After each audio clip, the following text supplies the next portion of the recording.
Just in case you guys haven't heard, anybody in Reynolds or anywhere else, I just started writing a book, and it's called The Scars Last Lifetime. I'm gonna read it. This is the beginning, so it's like the preface and everything, or the preface, or whatever it's called. I don't know. Anyway, it says the cold stung the open wounds in her arms. She was scared and alone. Her life was hanging by a thread and had been for years. Her white sheets had turned red after every tear she shed. Her mom didn't care about anyone but herself, and her dad, well, he was out of the picture. Her name's Ashley.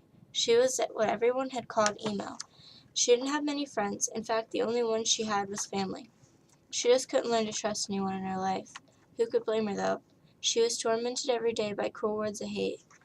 Her heart turned cold as the cruel words began to grow. With all of this, she began to slit her wrists, hoping the pain would fade away.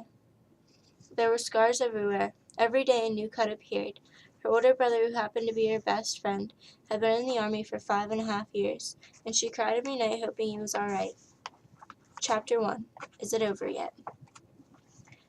Ashley struggled to get her hand to the alarm clock and shut it off quietly as she removed her pink silk blankets from her pale white skin. She arose from her bed with the sun rays stinging her skin. When she opened the window, the cool air startled her and sent chills down her spine. The eyeliner smudges on her face made her look as if she had a black eye. Her hair was a mess and her smile was fake. She struggled to get to the closet to find her outfit for the horrible day she knew she would find. She grabbed a pair of black skinnies and a band-tee with a jacket. She turned on her straightener along with her music and began to get dressed. She flinched as she pulled her shirt over her cuts. They hurt her. Every move she made, she was in pain. She brushed the rats out of her hair and began to straighten and tease it. When she finished, she put a black bow in her hair and sprayed it with perfume on herself. Sprayed perfume on herself. My bad. Then as she was leaving her room, she turned off her music and slid out the door on the hardwood. She wore a pair of cute Nikes and a zebra print bag was in her hand. She really missed her brother, considering it was his birthday, the day he turned 26 years old. It wasn't easy worrying about him every day of her life. She cried herself to sleep at night worrying about him. He is her hero and always will be. The next few days, she seemed to miss him more than ever. He never came to visit as he said he would. So there she sat by the door waiting for a brother who would never show. He never called, not even once. She wondered if he had forgotten his family. Her life slowly slips out of her grip and her brother seems to go along with it. She just couldn't seem to fall asleep. She has those terrifying dreams that you never wake up from. She runs within her mind, never finding what she's looking for. She still loves her brother more than anything, and he's still her hero no matter what happens. She looks up to him, but lately she's been looking down. Her life went from a negative to a positive in a matter of seconds.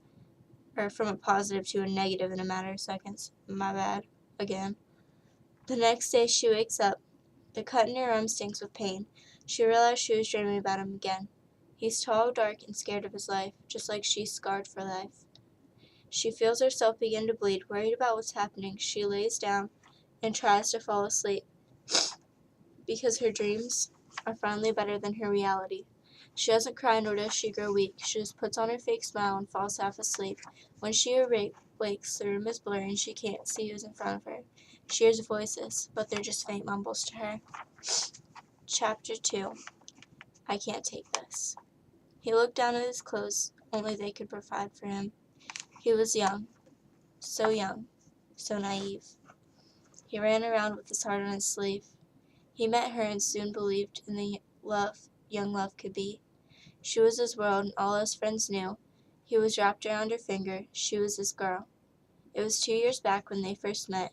She looked in his eyes and without fret she fell for him. They never knew it would come to an end. He started to ignore her around his friends. That's as far as I've got. Any suggestions on what I should do for the next part of the book? I would gladly accept them. Thanks, guys.